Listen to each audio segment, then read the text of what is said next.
Mituwak na tuod ang uwan o gianinaw ko. Ang kagabion nga misdang sa among lungsod. Sa akong gipasilungan dinhi sa payag pahuwayan.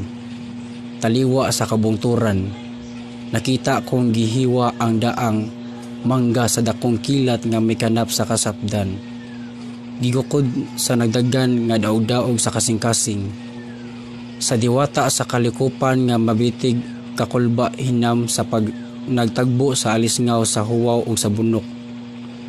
Sa uwan, dala sa amihan karong ikasiyam nga buwan, sa akong pagbalik sa akong naandan nga pinulungan. Mupauli ko sa akong banay, dala kaning bungahoy, gikan sa bukid nga akong gitamnan og kalian laing. Kahibulangang kahoy nga akong nahimatan dihang milangyaw sa ubang dapit sa gatuyok nga kalibutan.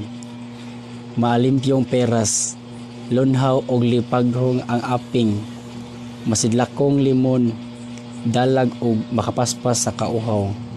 Sa ting-init, tadlason ko ang karaang sementeryo, diin ang akong kaliwat, gapahuway sa kagibion.